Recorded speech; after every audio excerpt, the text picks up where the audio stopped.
குருவே சரணம். உங்கள் தொழிலில் நீங்கள் ஜெயிக்கணுமா? தாராளமாக ஜெயிக்கலாம். அதற்கு சில சூட்சுமங்கள் உண்டு.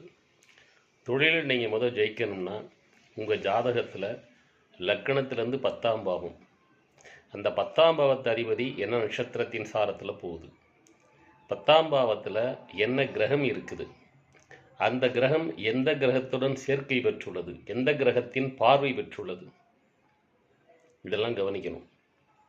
அதே மாதிரி அந்த தொழிலில் லாபம் வரணும்னா 11ஆம் இடத்து அதிபதி, அந்த 11ஆம் இடத்து அதிபதி எந்த நட்சத்திரத்தின் சாரத்தில் போகுது, 11ஆம் இடத்துல என்ன கிரகங்கள் இருக்குது, என்ன கிரகத்தின் பார்வை பெறுகிறது 11ஆம் இடம், இதை சரியாக கணித்து சரியாக பயன்படுத்தினால் உங்கள் தொழிலில் நீங்கள் நினைத்த உயரத்தை அடையலாம்.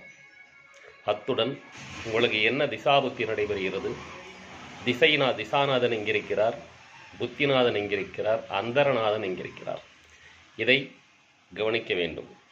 இந்த 10ஆம் இடம் 11ஆம் இடம் என்பதை லக்னத்தின் அடிப்படையிலும் பார்க்க வேண்டும், சந்திரன் என்ற ராசியின் அடிப்படையிலும் பார்க்க வேண்டும், சூரியன் என்ற இடத்திலிருந்தும் பார்க்க வேண்டும். வீதி மதி கதி இவ்வாறு 3 விதமாக உங்கள் ஜாதகத்தை ஆராய்ச்சி செய்கையில் நீங்கள் உங்கள் தொழிலில் உங்கள் வாழ்வில் நீங்கள் நினைத்த உயரத்தை அடைவதற்கான வழி இருப்பதை கண்டறியலாம்.